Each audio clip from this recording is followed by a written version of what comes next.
In 2006, the liquidation trucks rolled up to the last Tower Records stores. The entire global inventory was sold off for $105.5 million. For a chain that once commanded $1 billion in annual revenue, it was a stunningly final clearance sale. This is the story of how a retail empire, built on the explosive growth of the 400, was dismantled by debt and a digital revolution it helped spark but couldn't control. It started in 1960. Russ Solomon began by selling used 78 RPM records from his father's drugstore in Sacramento. He saw a future in the new, durable vinyl LPs, and the seed of an empire was planted in that modest space. Solomon's concept was simple, but revolutionary. Giant stores packed with everything. Tower Records pioneered the in-store listening station, letting you sample an album before buying.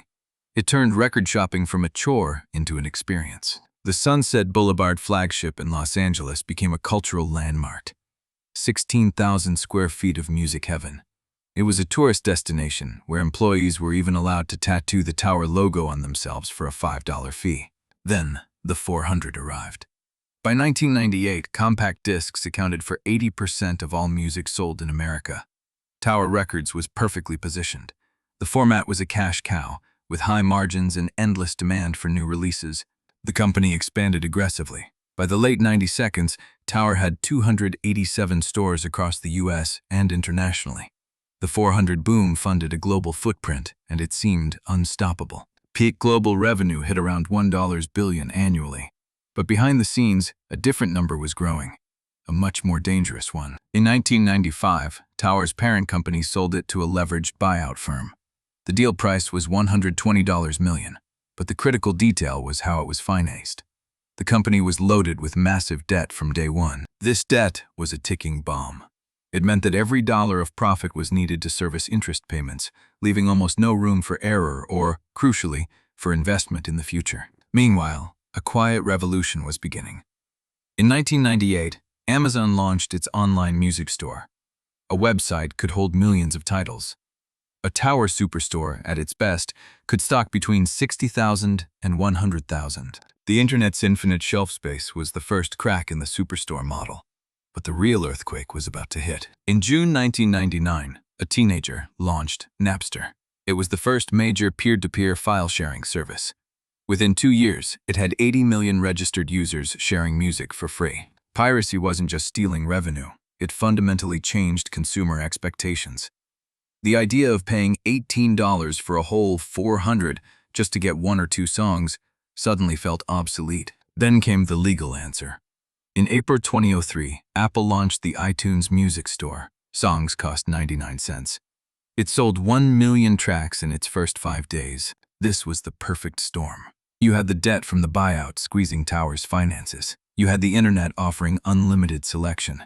And now, you had legal, cheap, single-song downloads. Here's the tragic irony. Tower Records was built on a format shift, from vinyl to CDs. They understood that change, but they saw digital as a threat to be fought, not a wave to be ridden. The core mistake was a failure of imagination. They couldn't, or wouldn't, envision a business model that didn't rely on moving plastic discs out of a physical location. By 2001, the music industry was shrinking. The total revenue pie was getting smaller, and Tower, buried in debt, was in no position to fight for a smaller slice. In August 2001, Tower Records filed for Chapter 11 bankruptcy protection. It listed $80 million in debt. The company that was once a global music mecca was now a cautionary tale. They tried to restructure. They closed underperforming stores.